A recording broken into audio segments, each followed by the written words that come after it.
Bienvenidos al podcast de Cirujana y Humana, donde hablamos de medicina de forma cercana. Empezamos.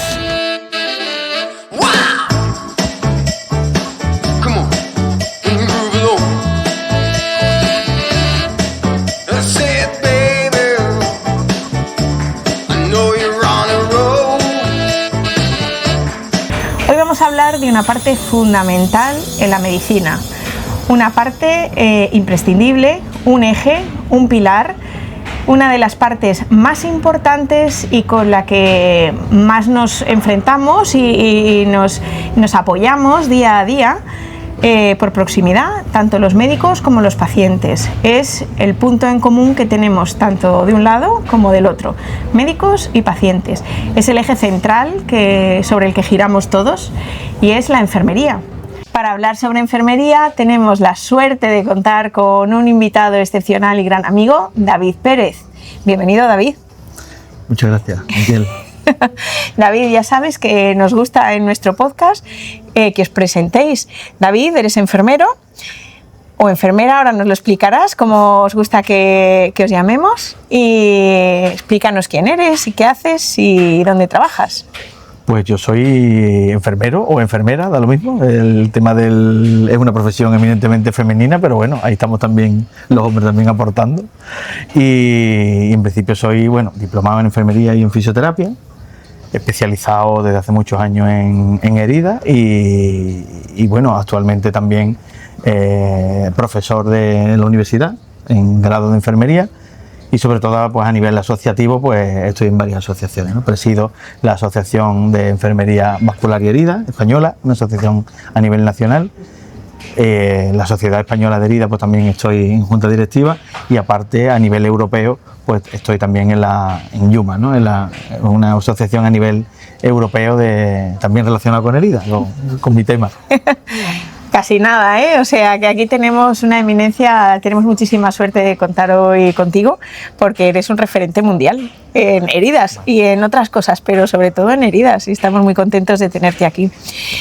Pero nos gustaría saber tu lado humano. ¿Cuál es tu lado humano? ¿A qué te dedicas en tu tiempo libre? ¿Qué te gusta hacer? ¿Qué te gustaría hacer si no fueras enfermero? O cuando no eres enfermero. Lo malo es que casi siempre soy enfermero, ese es mi problema. Sí. Ese es mi problema. Mi problema, es que mi hobby es mi trabajo. Entonces, aunque suene muchas veces a lo mejor un poquito casi, no enfermizo, pero casi, a mí me encanta mi trabajo. Entonces le intento dedicar el tiempo que puedo. Pero mi hobby, lógicamente, no es otra cosa que pasar tiempo con mi familia. Mi hobby es mi familia. Me gusta mucho la informática.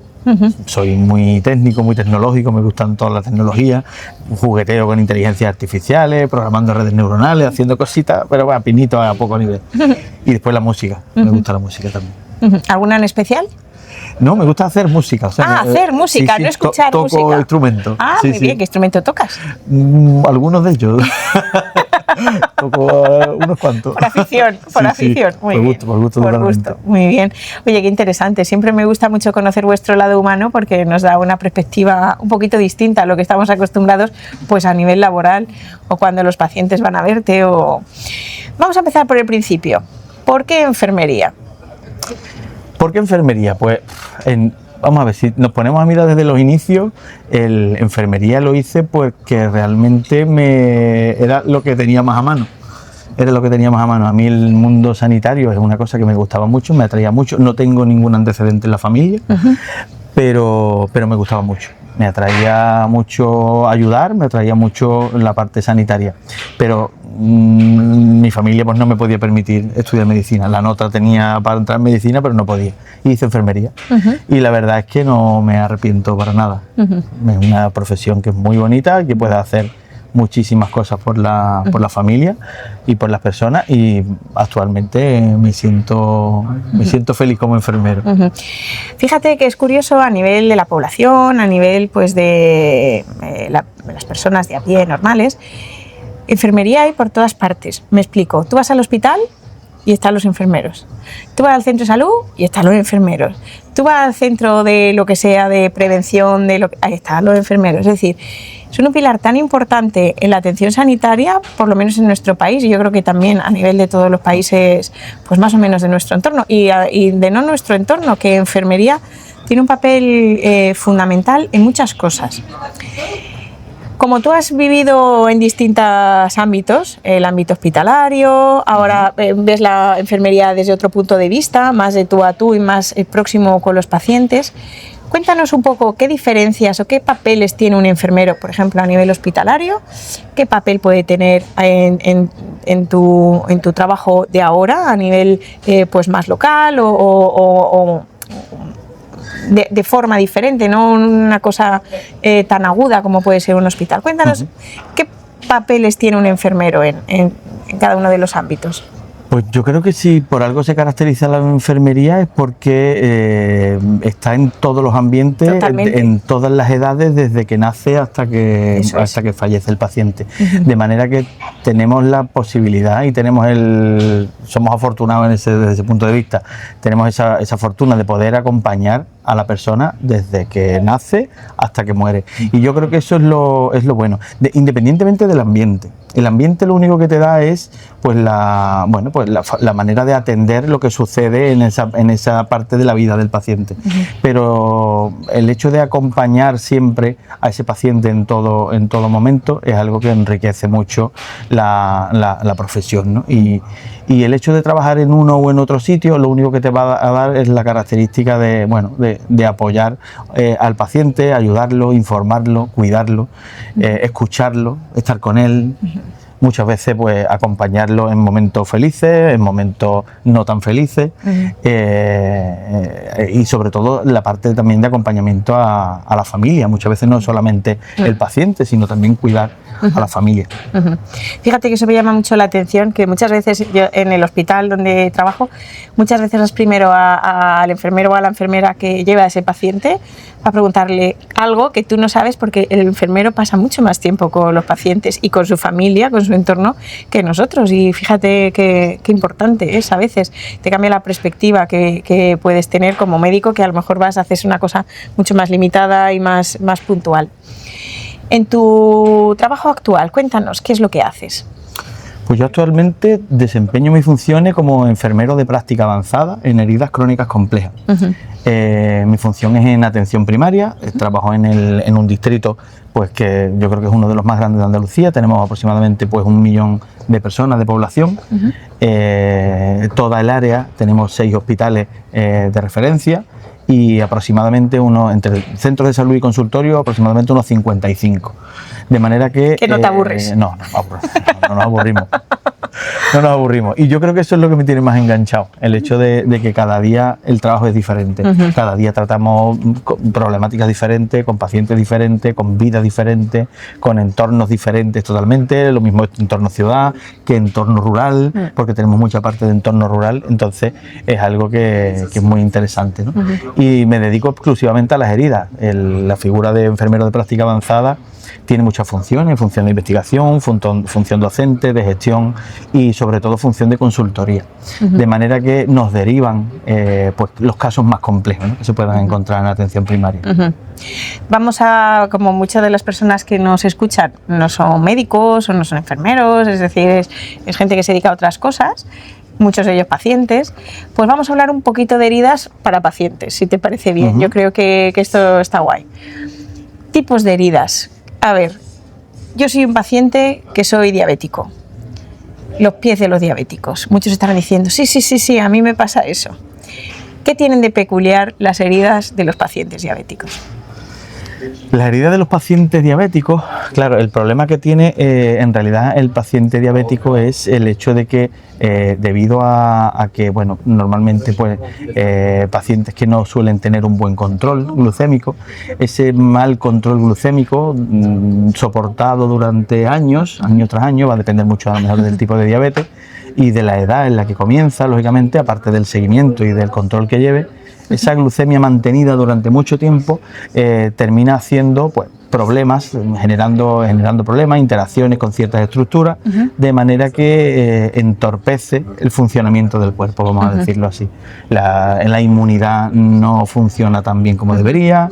La posibilidad que puede tener a lo mejor de generar problemas a nivel vascular son mayores, con lo que estas cosas muchas veces se van uniendo, ¿no? Entonces, además de todo eso, se genera también un daño especial, sobre todo en la conducción nerviosa. De manera que una de las primeras cosas que le sucede a este paciente diabético es que comienza con un problema de neuropatía. Neuropatía es una palabra que a lo mejor nos da mucha información, pero no es otra cosa que el paciente, sus nervios funcionan de manera diferente, de manera que no transmiten la información como deberían. Y no solamente a nivel sensitivo, sino muchas veces también a nivel motor e incluso a nivel autonómico.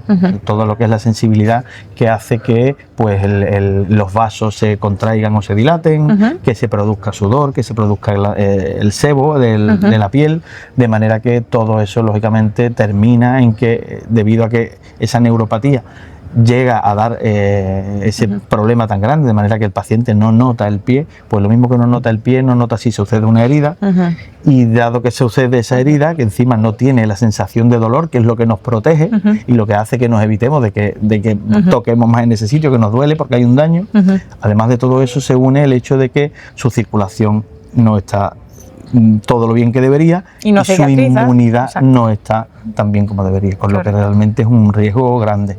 Entonces entra dentro de las heridas complejas que hablamos. Totalmente. ¿No? Exacto. ¿Se pueden hacer cosas a este nivel? Totalmente.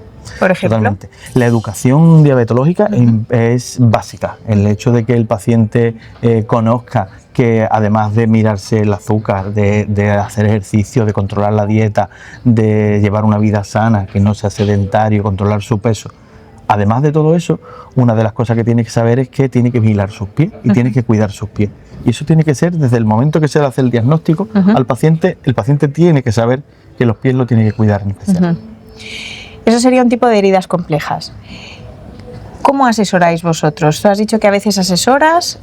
¿Qué cosas se pueden hacer? Aparte de saber la prevención, la vigilancia, ¿qué puedes ofrecer tú a un pie diabético que no está evolucionando bien? Imagínate que te lo remiten desde un centro de salud al que te pertenece a tu zona, porque no cicatriza, lleva un tiempo ahí y además está infectado con algún tipo de germen, alguna pseudomonas o alguna bacteria de estas que estamos acostumbrados los diabéticos. ¿Qué le podemos ofrecer a este paciente que tiene una herida crónica? Ya en el momento que un paciente diabético tiene una lesión, ya es un fracaso. Ya es el momento en el que, o sea, lo que no puede llegar nunca es la lesión, porque tenemos que preverlo antes, tenemos que ver que el paciente tiene neuropatía, tenemos que controlar el calzado que tiene el paciente, tenemos que controlar, pues por ejemplo, la vigilancia, el cómo se corta las uñas, todo eso se tiene que vigilar muy bien. Si tiene alguna deformidad ósea que pueda originar zonas de presión en exceso, que pueda originar esa lesión. Entonces, si realmente llega a suceder la lesión, por muy pequeñita que sea la lesión, ya eso es un fracaso. Quiere decir que ya estamos en circunstancias ya muy avanzadas, si tiene esa lesión. Entonces, una vez que ya tenemos la lesión, pues lógicamente va a depender del estado basal del paciente. Si el paciente tiene ya un estado basal a nivel circulatorio, que está pues, con problemas a nivel circulatorio y que se puede ver en otras zonas, puede tener a lo mejor problemas a nivel de riñón, puede tener problemas a nivel visual, pues eso ya nos va a indicar que lógicamente lechos distales van a estar perjudicados, ¿no? De manera que ese paciente, pues en el momento que tiene ese problema, para nosotros es una alerta roja, ¿no? En el momento que un paciente con una neuropatía, y a lo mejor ya no solamente una neuropatía, sino que el problema ya es neuroisquémico, o sea que hay problema de que no siente el pie y aparte tiene mala vascularización, para nosotros cualquier mínima lesión es algo que nos llama mucho la atención y que intentamos poner medio lo antes posible.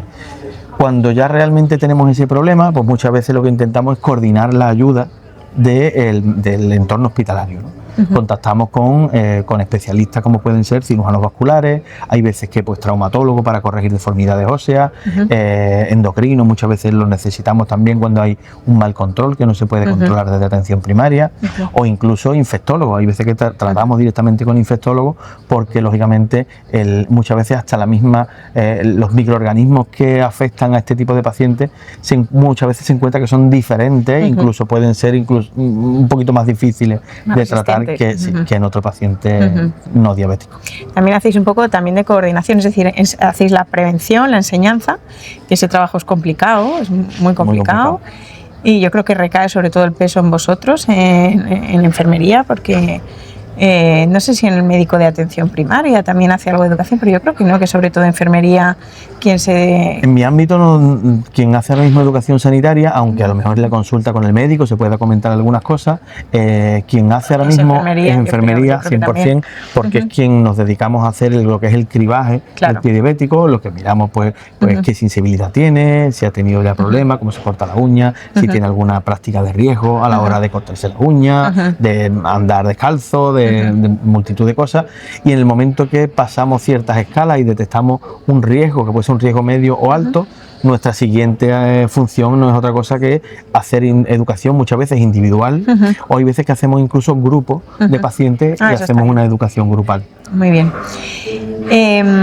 Siguiendo con este tipo de heridas, imagínate una úlcera venosa, ¿se curan? ¿Pueden curarse? Sí. ¿Cómo se curan? Pues la única forma, primero, es directamente hacer un buen diagnóstico. El mayor problema que tenemos muchas veces con las úlceras venosas es el que realmente el problema de la insuficiencia venosa crónica o la enfermedad venosa crónica, depende del nivel que esté, está ahí, pero muchas veces no lo tomamos como la causa del problema. ¿Qué es lo que pasa? Que este paciente que ya con un problema a nivel vascular, a nivel venoso, que a lo mejor pues ya tiene una dermatitis ocre, o ya tiene un edema, o tiene una lipodermatosclerosis. Vamos a decirlo para que la gente lo entienda. La dermatitis ocre, la piel teñida ahí de un colorcito más marrón alrededor, sin pelo, que se atrofia el pelo, además la piel muy fina. Seguro que alguno está visualizando su propia pierna, alguno de nuestros oyentes. Correcto. Exacto. ¿Qué más habíamos dicho? Por ejemplo, en las que ya se ven pues esas pequeñas arañas vasculares, esos pequeños vasitos, o ya se ven varices, o directamente incluso se ven pues que la pierna incluso toma una consistencia mucho más rígida, mucho más dura. ¿no? De manera que eso no es otra cosa que la fibrosis del tejido por una enfermedad venosa avanzada. O cuando incluso tenemos esas pequeñas varices ya a nivel del pie, que eso ya lógicamente es una patología mucho más avanzada. La mayoría de problemas sucede porque aunque se detecte en momentos incipientes, esas pequeñas varices pequeñitas que tiene, esa pequeña vasitos chiquititos, no llega a úlceras, sino directamente personas jóvenes que te las ves que tienen esas pequeñas arañitas vasculares, esos pequeños vasitos pequeños que se ven a nivel superficial, o que por ejemplo al final del día notan picor en las piernas, quemazón, se le clavan ya los calcetines porque tiene un pequeño edema. Si desde ese momento ya no tratamos a ese paciente seguramente tenga una carga ya genética por familiares, o porque directamente es mujer. La mujer en este caso está mucho más afectada por la insuficiencia venosa, sobre todo si es mayor de cierta edad y si encima es multípara, va a tener más factores de riesgo. Pero claro, si desde ese momento no se trata esa insuficiencia venosa con terapia compresiva, pues directamente al cabo de los años, y si encima tiene un trabajo en el que tiene que estar de pie mucho tiempo, o hace pequeños paseos pero no llega a hacer un ejercicio como debería, pues eso va cada vez a más y termina produciéndose esa úlcera venosa. Terapia compresiva es las medias de compresión que no nos gusta ponernos a nadie. Sobre todo para operar, que nos ponemos así, pero acaba frito y te la acabas quitando. Entonces, pero sí, es que es súper importante, por eso quería hacer un pequeño inciso en esto. También el problema de a veces de estos pacientes es que no solo tienen su úlcera venosa, sino que además son diabéticos. Entonces, úlcera venosa y diabetes, ¿qué tal? Pues se llevan mal también, porque claro, es un paciente que en el momento que no... Es que si ese paciente, que como iba a decir antes, pero no llegaba a comentarlo, muchas veces lo que es la insuficiencia venosa no es realmente el problema. Quiero decir, no es realmente el problema. No es por lo que consultan o cómo se etiqueta. ¿Qué es lo que pasa? Que la mayoría de esos pacientes te comentan pues que ha sido un pequeño arañacito, que se ha dado un golpecito con un cajón, o que ha tenido una picadura de un insecto, y a raíz de eso se ha desmadrado. Entonces, muchas veces se tilda como, o se etiqueta como una úlcera traumática o una úlcera infecciosa, y realmente la base es venosa, ¿no? Entonces, el problema que hay es sobre todo el etiquetarlo, porque una vez que lo etiquetamos ya deberíamos tener claro que la terapia es la compresiva. Sabemos también que, por ejemplo, hay fármacos que pueden mejorar la sintomatología, hay veces que hay que pasar por quirófano porque esa dilatación venosa muchas veces puede originar un riesgo alto de trombosis, y hay que trabajar sobre ese tema a nivel quirúrgico también. Muy importante la actuación de los cirujanos vasculares a ese nivel, pero la terapia compresiva es la piedra angular del tratamiento. El problema muchas veces es la forma en la que muchas veces transmitimos, ¿no? La importancia de esto, porque muchas veces puede ser que se transmita de una manera que no llegue a llegar al paciente, ¿no? No llegue a cambiar esa actitud del paciente. Y si no somos realmente capaces de darle un buen asesoramiento al paciente, diciéndole qué tipo de prenda que tiene, si estamos hablando de vendas, serían unas vendas, pues una venda que den una rigidez, o sea, venda de corta tracción que puedan dar ese beneficio, o a largo plazo cualquier sistema de medias que tengan unas características especiales de control, se llaman medias de grado médico, que cumplen con unos estándares de calidad ya mucho más altos, ¿no?, que las medias que normalmente vemos. Hemos hablado de los diabéticos, hemos hablado de úlceras venosas. Vamos a hablar de las heridas infectadas. O sea, yo como cirujano, uno de los grandes problemas que tenemos, que tú lo sabes porque recibí a nuestros pacientes, son las infecciones. Muchas veces nosotros operamos pues en el abdomen, pues los traumatólogos donde sea, en el brazo, en la pierna, en la cadera, yo qué sé. Y uno de nuestros grandes problemas son las infecciones.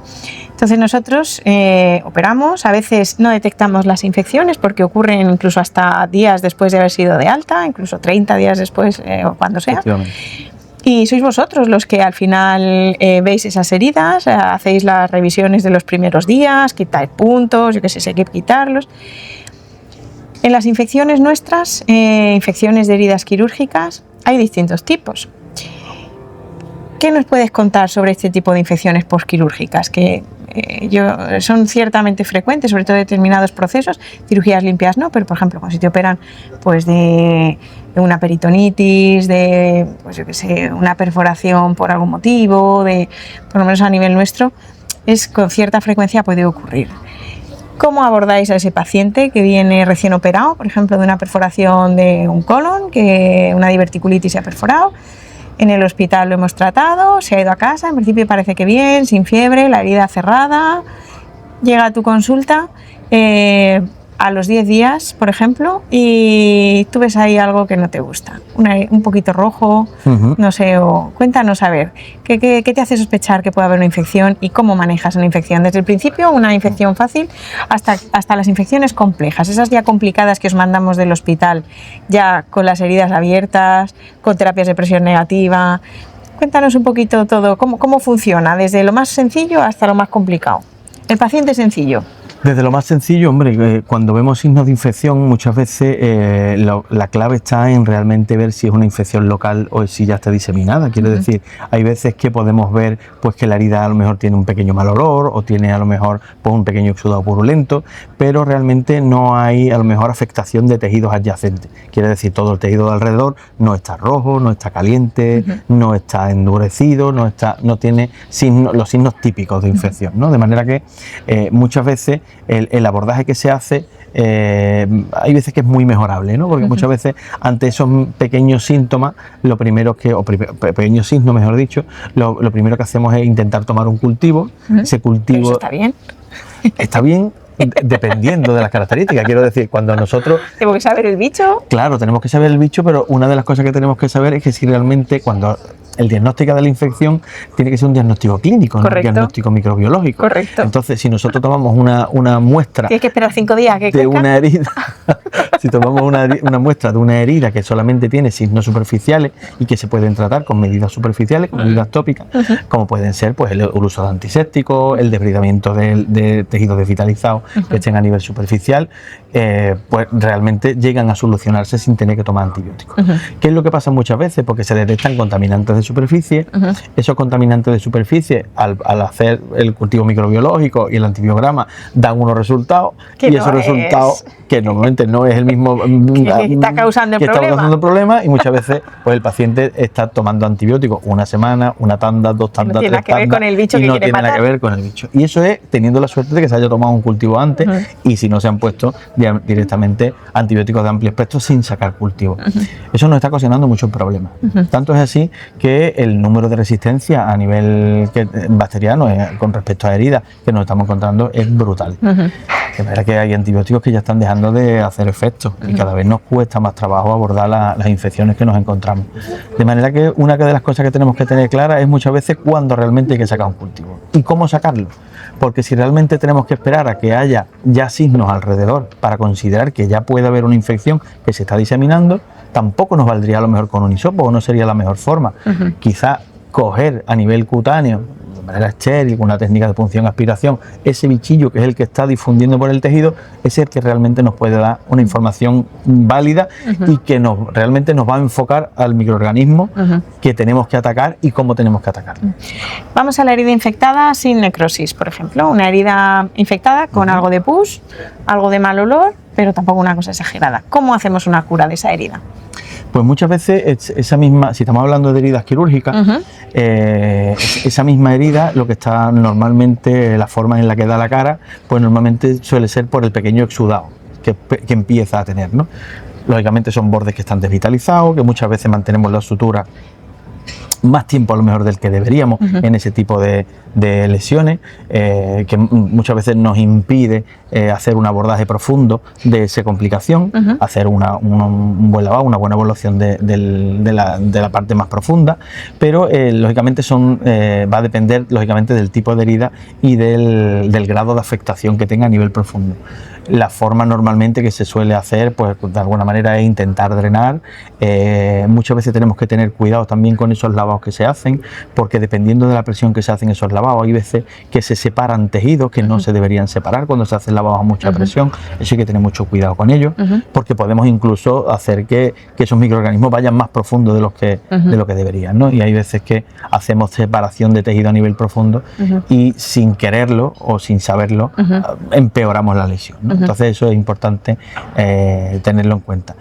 Y lógicamente hacer un buen cultivo, hacer un buen abordaje a nivel de antibióticos, tratando a nivel microbiológico pues la gente que esté dando problemas, y claro, desde atención primaria las herramientas que tenemos son pocas. Entonces, en el momento que vemos que cualquier tipo de paciente que ha sido sometido a una intervención está ocasionando problemas, y lo vemos relacionado lógicamente, como tú bien decías antes, hay veces que no es a 1 ni a 2 semanas, sino que hay veces que tarda hasta más de un mes en aparecer esas complicaciones, pues hay veces que tenemos vía directa con los especialistas y directamente tratamos el problema y tenemos contacto con ellos e intentamos que ese problema pues se solucione lo antes posible. Ahora vamos a otro escenario. Ya es una herida quirúrgica que viene infectada del hospital, ya con bacterias ahí agarradas y consistentes, con la cosa que nosotros llamamos biofilm, que es esa peliculilla que supongo que muchos de los pacientes habrán visto, que se pone encima de las heridillas ahí, que a veces rascamos y sale ahí como costrilla ahí, pero medio transparente.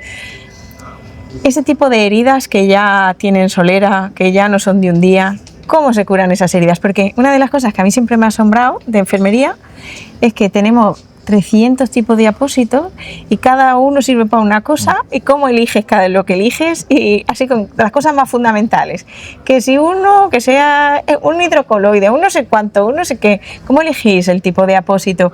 Y este tipo en concreto de heridas, ¿cómo la curarías? Estas que ya tienen abigarradas, pues mira, teniendo todos los medios, que yo sé que tú los tienes.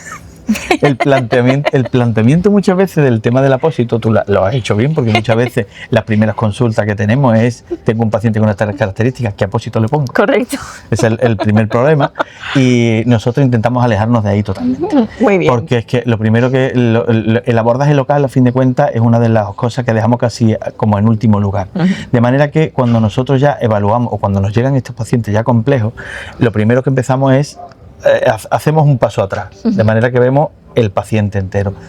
¿Qué es lo que más controlamos con el tema del paciente? Pues lo que intentamos mirar es el tipo de cirugía que ha tenido, la evolución que ha tenido, y nos metemos sobre todo también, que me parece súper importante y lo estamos centrando mucho en nuestra área, es el abordaje de la nutrición. Tenemos que ver cómo está a nivel nutricional ese paciente y a nivel inmunitario. Tenemos que ver si realmente su cuerpo tiene la capacidad de luchar contra eso, si tiene un buen nivel de proteínas, a nivel leucocitario está bien. Eso es fundamental, lo que estás diciendo. Tenemos que verlo y nosotros estamos totalmente centrados en eso. De hecho, pues desde la atención primaria, incluso la misma enfermera puede, nosotros tenemos la capacidad, tanto de, aparte de hacer recetas y demás, de pedir pruebas complementarias. De manera que nosotros tenemos unos cribados nutricionales, pasamos unas escalas y hacemos unas analíticas con un combo específico centrado en ver el nivel nutricional del paciente.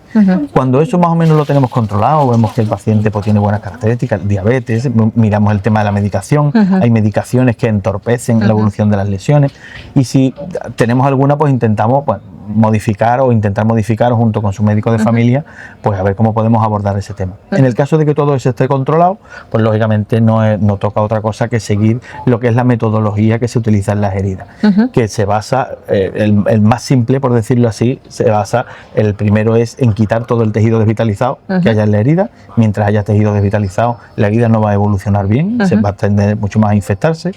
Por otra parte es controlar la infección y la inflamación, de manera que tenemos formas de, gracias a esa desinfección que podemos hacer a nivel local con ciertos productos, pues vamos a controlar todo eso. Por otra parte, y ahí es donde entra el tema de los apósitos también, aparte de estas partes anteriores, es sobre todo controlar el nivel de humedad. Controlar el nivel de humedad significa que en el caso de que la herida necesite humedad, porque se ha demostrado que una cura húmeda pues puede llegar a dar mejor resultado a nivel de cicatrización, pues lo que hacemos es manejar el nivel de humedad. De manera que si tiene un exceso de humedad voy a necesitar un apósito que sea capaz de manejar esa humedad, de absorberla o de incluso evaporarla. Y si tiene menos exudado o tiene menos humedad la herida, quizás voy a necesitar algunos productos que lo que hagan es mantener el medio húmedo para que no se reseque. De manera que las mismas células, como los macrófagos, neutrófilos y demás, puedan moverse por la herida para realmente que tenga una buena evolución. Cada producto, y lógicamente con la tecnología, hace 20, 30 años teníamos dos o tres, hoy en día tenemos muchísimos productos, gracias a la tecnología y la inversión que hacen las empresas para que realmente tengamos buenos materiales y hoy en día, pues gracias a toda esa investigación, pues tenemos una gama de productos que nos pueden ayudar. Nuestro problema principalmente muchas veces es el hecho de transmitir realmente pues qué características puede tener cada uno. Eso es curioso porque cuando hablamos a lo mejor de fármacos, pues tenemos claro qué acción tiene, tenemos claro en qué escalón podemos trabajar con uno o con otro, pero sin embargo con estos materiales eso no lo tenemos tan claro. Entonces muchas veces el hecho de conocer los materiales en sí, de qué está compuesto cada uno y saber cómo se comporta, si tenemos ese conocimiento por un lado y por otro lado detectamos cómo está la herida, si unimos esas dos cosas podemos saber si he utilizado un producto y no ha sido capaz de manejar ese exudado, yo puedo saber que tengo que utilizar un escalón mayor a nivel de gestión del exudado, que me evapore más o que absorba más o lo que sea. Pero lógicamente esto es algo que no es fácil sobre todo de conocer la variabilidad tan grande que hay a nivel de material. Totalmente, es que a veces es un poco complicado. Esos son los apósitos más estándar, más normales, pero yo sé que tú eres un referente también en un tipo de terapias avanzadas que son la terapia de presión negativa. ¿En qué momento decides poner terapia de presión negativa en una herida? ¿Y por qué? ¿Qué te hace dar el salto de un apósito pues más convencional? Pues no sé, un surgicel, un hidrocolo a decir no, esto no está yendo, voy a poner terapia de presión negativa. ¿En qué momento haces y para qué sirve este tipo de...? Pues mira, porque eso llama bastante la atención al paciente, porque salen de la consulta con su maquinita, con su amigo Félix, que dicen muchos, y van ahí con su cosilla colgando. Pues la cosa es que el planteamiento tal y como tú lo has hecho es el planteamiento que teníamos desde siempre. Cuando veíamos que algo no iba, muchas veces lo pensábamos como realmente lo que se considera o como se define una terapia avanzada.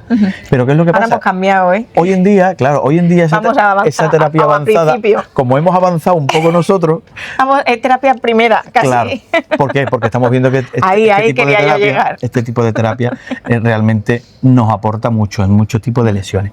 De manera que muchas veces lo que nos puede aportar este tipo de terapia pues nos hace verlo ya no como una terapia avanzada, sino como una primera lección. Correcto. Y ya no solo a nivel de... También está más disponible, yo creo que eso también, a lo mejor al principio, ahora ya se ha extendido mucho, y eso también hace que podamos usarlo desde el principio. Y la formación de los profesionales, también. Porque antes era una cosa que a lo mejor era meramente hospitalario, el hecho de que un paciente se fuese a atención primaria con una presión negativa podía ser visto como cómo va a ir con eso, claro. Y eso hoy en día ya ha cambiado. Afortunadamente.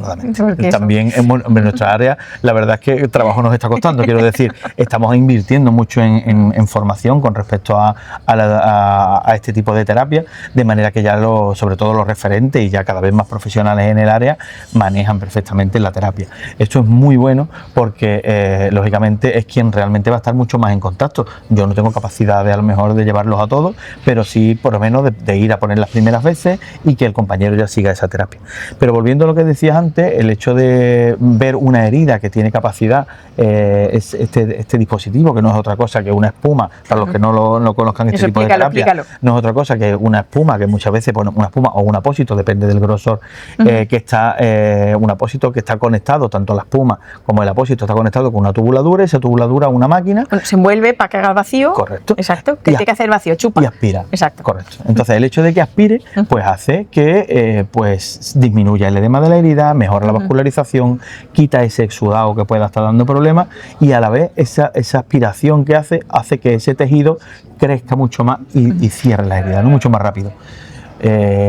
Bastante más rápido. Bueno, nosotros por la experiencia que estamos teniendo últimamente, pues hemos llegado, por ejemplo, en patologías como sinus pilonidales, esa pequeña herida que sucede justamente en el pliegue interglúteo, que se interviene y muchas veces se deja la herida abierta para que cierre, pues estamos consiguiendo cerrar 4 veces más rápido de lo que se haría con cura tradicional, ¿no? Se gana con muchísimo tiempo.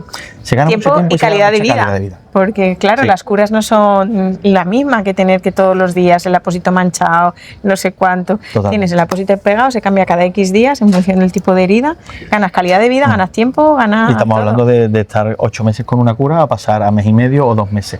De manera diferencia. Que, claro, y encima son pacientes jóvenes, muchas veces son pacientes jóvenes que tienen su vida, que tienen que estudiar. Bueno, aunque sean pacientes mayores, también calidad de vida. Es decir, no solo los jóvenes, sino también los mayores, hay que pensar. Y el riesgo que te ahorra, quiere decir, herida que esté más tiempo abierta, herida que tiene más posibilidad de infectarse, de causar más problemas, entonces si la cerramos antes, pues lógicamente, aparte de mejorar la calidad de vida, se va a reincorporar antes a su vida normal y va a tener menos posibilidad de tener que tener un reingreso, o de tener que tomar antibióticos por una infección o por lo que sea.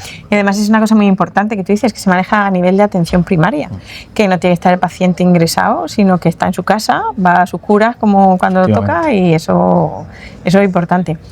Me voy a aprovechar de que, porque sé que sabes mucho, entonces vamos a un nivel más. Vamos a la terapia de presión negativa, porque además hay veces que añades algo más, que se llama instilación.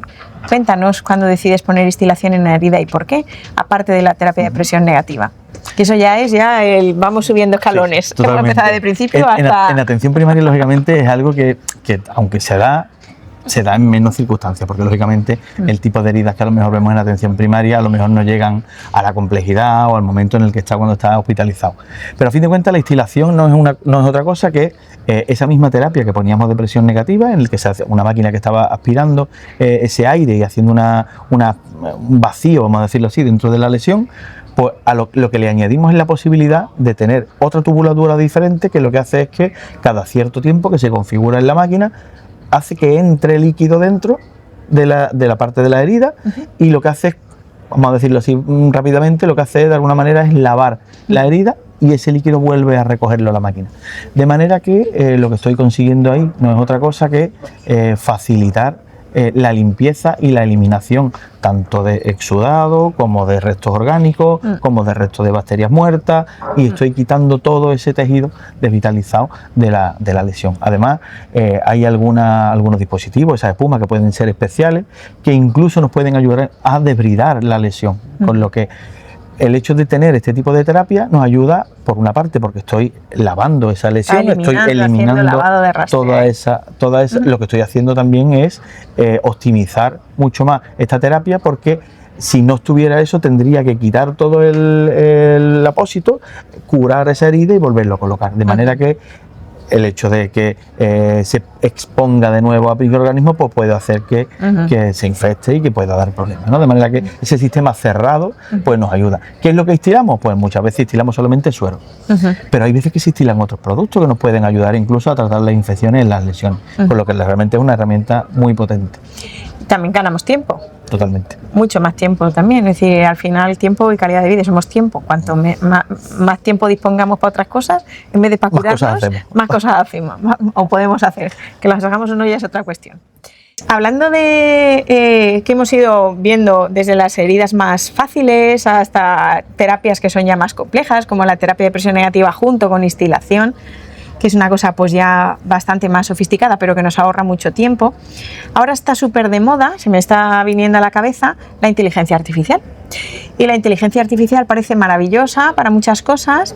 ¿Y tú crees que nos puede ayudar al tratamiento de las heridas o al control de las heridas de alguna forma? Pues sí, la inteligencia artificial nos puede ayudar de muchas formas. La inteligencia artificial nos puede ayudar desde el punto de vista que nos ayuda, por ejemplo, pues a crear contenido, para, por ejemplo, para la educación. Nos puede ayudar desde el punto de vista en el que nos puede mejorar o ayudar a mejorar los procesos.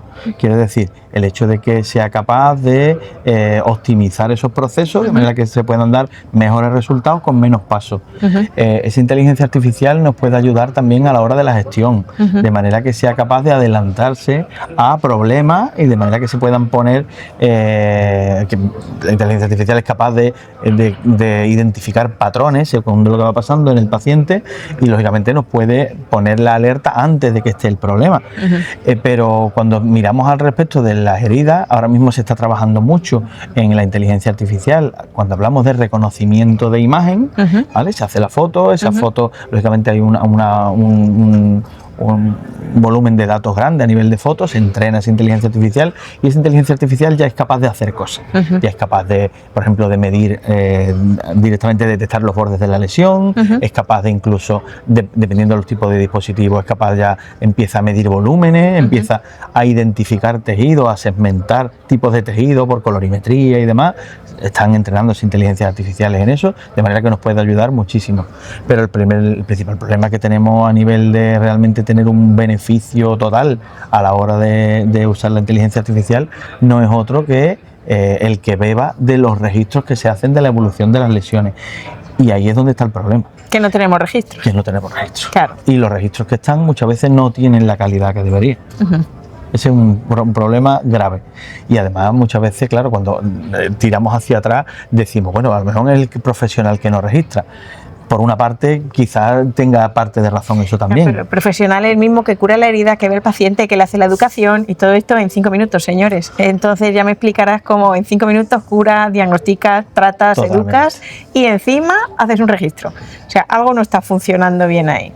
Entonces no podemos hacer registros, esa que pasa de tu tiempo libre al final muchas veces, ¿no? Porque eso nos pasa a todos. Es lo que suele pasar, que muchas veces pues tienes que extender incluso la jornada. A nosotros nos pasa que muchas veces pues tengo que ponerme a registrar por la tarde en casa, porque es que en el día a día no da tiempo.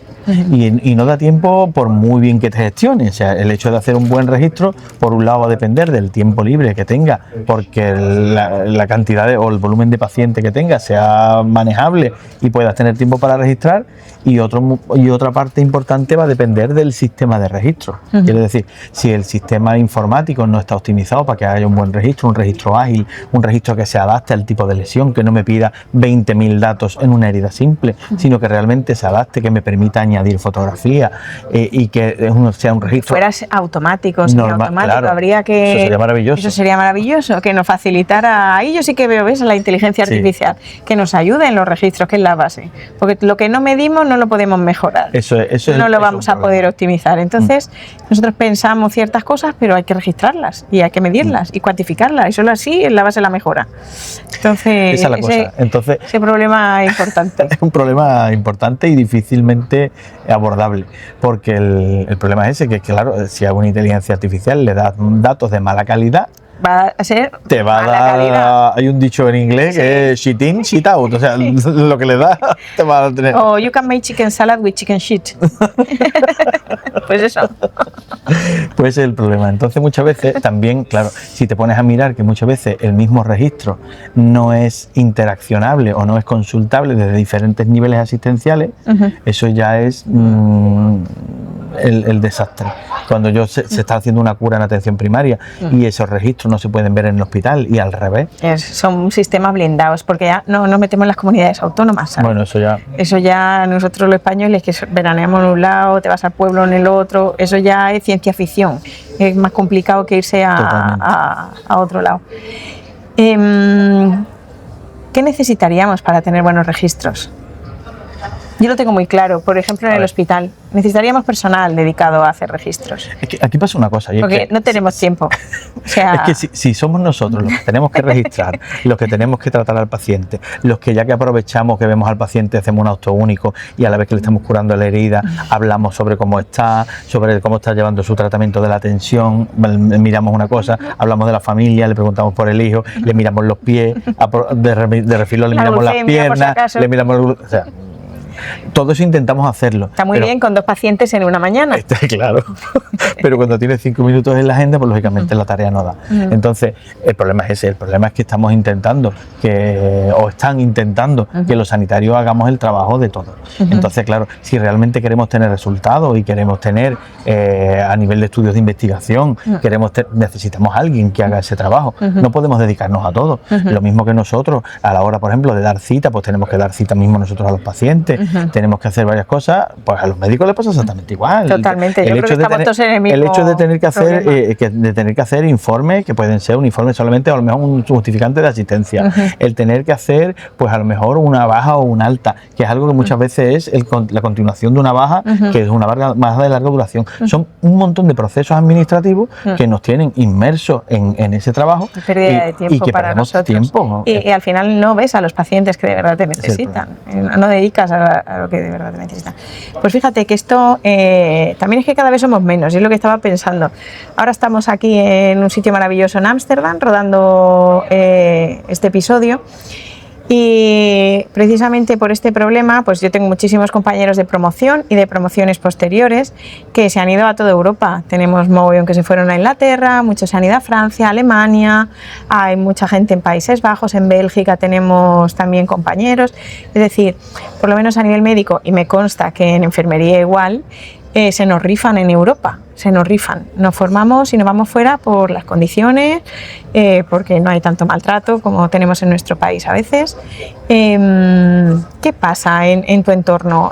¿Tenéis la misma percepción que nosotros a nivel médico y a nivel de enfermería, que cada vez cuesta más encontrar médicos y enfermeros de calidad? Es decir, calidad me refiero a los formados en nuestro país, que tenemos una formación excelente. Se nos rifan totalmente, vamos. Totalmente. O sea, puedes trabajar en cualquier lado, que te van a coger seguro, 100%. ¿Qué pasa en tu entorno? ¿Pasa lo mismo o es solo una percepción que tenemos en algunas zonas de España? No, para nada. No es una percepción tuya propia, de tu zona en concreto, porque eso yo creo que es una realidad a nivel estatal. Vemos que realmente los profesionales que salen formados una calidad en pocos países mejorable. O mejorada, mejor dicho, pues lo que tenemos es que las condiciones, la posibilidad de tener una conciliación familiar, de poder pasar tiempo con tu familia, de poder ejercer tu profesión de una manera correcta y sin ir atropellado y sin ir corriendo y sin ir, como dicen algunos, estamos sufriendo una uberización de la sanidad, que no es otra cosa que intentar hacer lo máximo posible al mínimo precio. ¿Qué es lo que nos está pasando? Pues lo que nos está pasando son cosas curiosas, y es que todo ese personal, todos esos profesionales que se están formando a tal altísimo nivel y que nos cuesta tanto a nivel estatal el hecho de poder pagarle esa educación, porque parte está financiada por el mismo Estado. Bueno, y a nivel personal, que cada uno invierte mucho también en formación, en tiempo, en dinero, son años las familias, todo. Totalmente, es una inversión que hace porque inversión de tu tiempo, es decir, es una pena. Pero claro, muchas veces tienes que decir, oye, a mí me pasó en mi momento, yo me tuve que ir de Andalucía porque no había manera de poder trabajar en mi zona. ¿Qué es lo que pasa? Pues lo que estamos encontrando es que, claro, en el momento que acaban viendo que tiene la expectativa nula, pues lo primero que hace una persona joven es directamente buscar futuro. Y buscar futuro donde sea.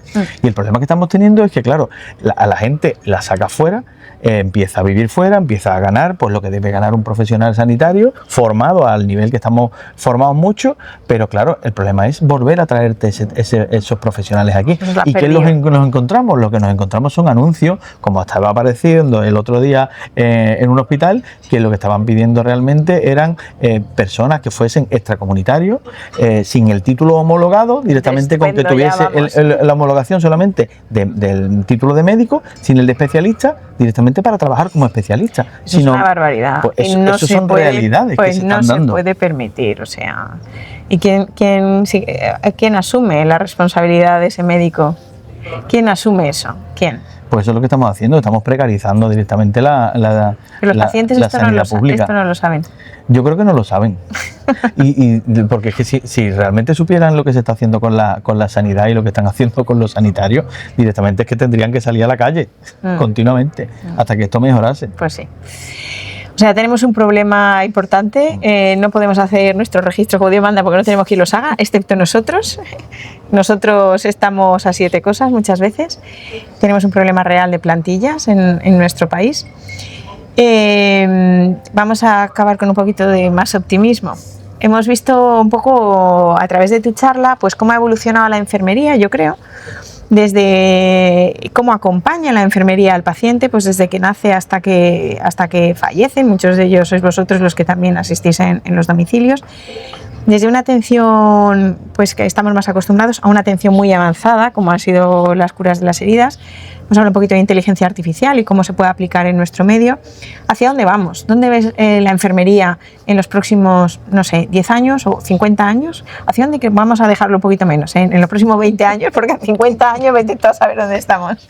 En los próximos 20 años, ¿hacia dónde crees que vamos a evolucionar?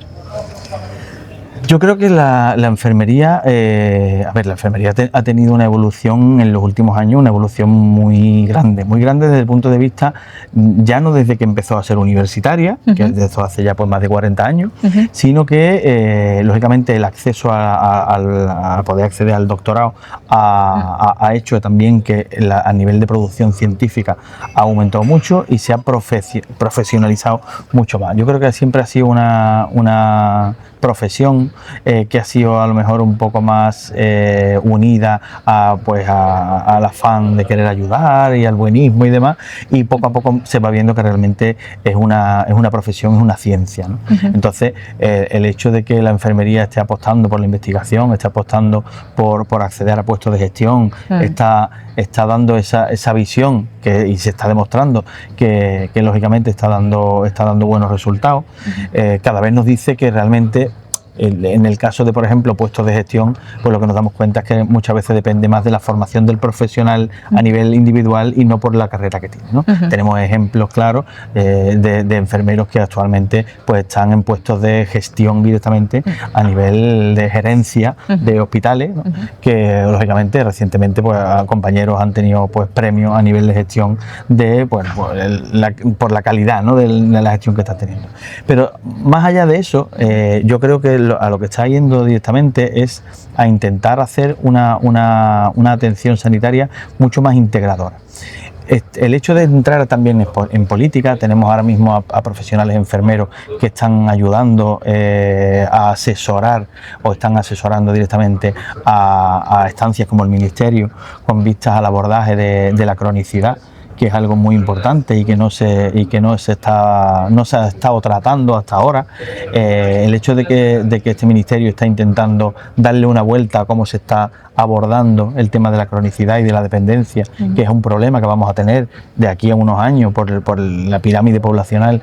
Vamos a tener un problema y lo estamos teniendo ya. De hecho, esa dependencia y esa cronicidad nos está generando y nos va a generar un muy alto coste, que nos va a costar mucho, lógicamente, poder llegar a sufragar, pero que si se hace un buen abordaje, se va a evitar muchísima complicación que vaya a necesitar un ingreso. De manera que pacientes crónicos, o sea, el avance en el abordaje de la cronicidad, lo que va a hacer no es otra cosa que el hecho de que se pueda tratar y se pueden evitar complicaciones de esos pacientes crónicos, de manera que se le dé una mejor calidad de vida y que dependa menos de algo hospitalario, ¿no? Nosotros a nivel hospitalario somos maravillosos, somos capaces de hacer un trasplante de corazón, un trasplante de pulmón, hacer las intervenciones quirúrgicas más, pero sin embargo un paciente con una insuficiencia cardíaca en atención primaria a lo mejor pues no tiene esa visión, ¿no? Esa manera de abordar ese problema, que realmente si se abordase bien ese tipo de patología, pues lógicamente esos pacientes tendrían mucha mejor calidad de vida y tendrían que ir mucho menos a los hospitales, ¿no? Que eso realmente es lo que nos está muchas veces saturando algunos servicios. De manera que yo creo que en la enfermería, además del avance que pueda estar haciendo en ciertos campos, yo creo que cada vez se ve más como parte del equipo. Siempre ha sido parte del equipo, pero nosotros, yo creo, por lo menos la visión que tengo yo desde mi punto de vista o de mi prisma, no es otra cosa que realmente intentamos crear equipos realmente multidisciplinares. Nosotros, desde el punto de vista, o sea, nosotros no tenemos intención de, como dicen algunos, de usurpar funciones que no nos pertenecen, ni mucho menos. Que hay funciones para todos. Lo que no sabe la gente es que hay funciones para todos. Y no hace falta. Nosotros no tenemos, mucho trabajo, nosotros no somos todos. Médicos pequeños. Nosotros lo que sí nos gusta es el hecho, y además se ve en los servicios en los que realmente hay una integración y el equipo funciona, se ve el éxito de ese equipo y los resultados de ese Totalmente. equipo. De manera que es fundamental. No es otra cosa que el hecho de poder ponernos a nivel y decir, aquí estamos todos para trabajar y el medio dejamos al paciente. De manera que muchas veces yo creo que lo más positivo de todo esto es que el hecho de las competencias que están creciendo o que están creándose o las capacidades que pueda a lo mejor adquirir la enfermera ahora, yo creo que tienen que ir enfocadas, y la mejor manera de éxito que tiene no es otra que en realmente hacer esa atención integradora de todos los sistemas. Y y eso es una de las cosas que, por ejemplo, en mi medio estamos intentando hacer, que no es otra cosa que realmente articular, y eso es una de las funciones del EPA que yo creo que más me gusta, es el hecho de la capacidad que tenemos a nivel de manejar recursos en el momento que detectamos un problema que va a necesitar recursos a otro nivel, ¿no? De manera que el hecho de ser capaz de detectar problemas en atención primaria, que si no se tratan a tiempo pueden dar mucho más problemas, como pueden ser apuntaciones o como pueden ser otro tipo de problemas, el hecho de poder realmente hacer equipos, y lo estamos haciendo en mi área, estamos haciendo equipos con especialistas de cirugía vascular, de medicina interna, de endocrinología, y trabajamos mano a mano, y eso no está dando otra cosa que buenos resultados. Claro, no tenemos una comunicación directa, tenemos, claro, de manera que hay una complicidad, hay una forma de trabajar científica, hay una forma de trabajar basada en algoritmos, basada en decisiones que se consensúan entre todo el equipo, y eso no hace otra cosa que dar buenos resultados. Entonces yo creo que todo el avance que pueda ir tiene que ir enfocado a ese trabajo interdisciplinar. Ese es el futuro de la enfermería en general, pero ¿y tu futuro inmediato? ¿Qué planes tienes? Yo sé que estás metido en muchos fregados. Yo estoy metido en muchos fregados, siempre. Pero sé que si ya estás buscando el siguiente y el siguiente. Porque ¿Cuál es tu fregado el siguiente? Tengo muy poca capacidad de decir que no. Entonces a mí no más que me hace falta que me toque las palmas y yo me ponga a bailar rápido. Pues mira, uno de los principales retos que tengo ahora mismo no es otro que el hecho de, vamos a ver, cuando realmente se le quiere dar visibilidad a una patología, muchas veces, por mucho que nosotros los profesionales intentemos darle visibilidad, bueno, pues tenemos una visibilidad realmente limitada, ¿no? En ciertos aspectos. Pero realmente el hecho de crear o de tener una asociación a todos los niveles, imagínate por ejemplo asociaciones que hay de enfermedades raras, como pueden ser por ejemplo la piel de mariposa, hay una asociación que trabaja muchísimo, que le da muchísimo soporte a la familia, que le da muchísima ayuda, que le da muchos consejos, que mueve lo que haya que mover porque esos pacientes tengan recursos, y aparte hace muchísima formación y dan mucho apoyo a la familia. esa potencia que tiene a nivel asociativo los enfermos de una patología nos faltan en algunos campos, como pueden ser, por ejemplo, el campo de las heridas y el campo de lo que es la insuficiencia venosa crónica. Más que nada porque es que si ponemos a mirar los datos... No hay asociaciones. No hay asociaciones. No hay una asociación de pacientes con heridas. ¿Con la frecuente qué es? Y no hay una asociación, por ejemplo, de pacientes con insuficiencia venosa. Por ejemplo, si existen asociaciones, por ejemplo, de pacientes con lipedema, ¿vale? O con linfedema, eso sí hay asociaciones, pero a nivel de insuficiencia venosa crónica, fíjate con lo frecuente que es. Con la cantidad de personas que existen con ese problema, y sobre todo, por ejemplo, con pacientes con heridas, yo no entiendo cómo no existe, y de hecho es uno de mis es una de mis metas a corto plazo, el intentar conseguir realmente poder formar una asociación de pacientes con insuficiencia venosa crónica, y si pudiese, lógicamente, una asociación de pacientes con heridas. Eso sería fantástico, porque realmente nos ayudaría muchísimo, sobre todo a nivel de que tuviesen una información veraz. Lógicamente no una asociación de pacientes y ya está, sino que directamente estaría asesorada por profesionales, de manera que toda esa información, todo lo que pueda aportar esa asociación, pues estaríamos clínicos detrás de eso, y lógicamente daría mucho más peso a la hora de, muchas veces, de plantar ese problema donde hay que plantarlo. Quiere decir, el hecho de que las heridas no se estén tratando como se debería, o no haya un buen registro a nivel nacional, muchas veces dependen de políticas nacionales. Y cuando vamos miembros de asociaciones a hablar del tema, pues muchas veces, pues bueno, se escucha, pero no tenemos el peso que puede tener una asociación de pacientes detrás, ¿no? De manera que yo creo que eso es una de las cosas que sí deberíamos, o por lo menos que sí tengo a corto plazo de pues poder. Pues nada, para el siguiente episodio ya me cuentas cómo lo has montado, cómo va, cómo funciona, así que ahí te emplazo para el futuro. Muchas gracias por haber estado con nosotros. Hemos aprendido mucho de enfermería, hemos aprendido mucho de heridas, hemos aprendido mucho de la problemática actual, así que muchísimas gracias. Pues muchas gracias a ti, un placer que me hayas invitado a tu casa y a la vuestra. Todo agradable. Muchas gracias a todos por escucharnos y nos vemos en el siguiente episodio. Hasta la próxima. Hasta luego.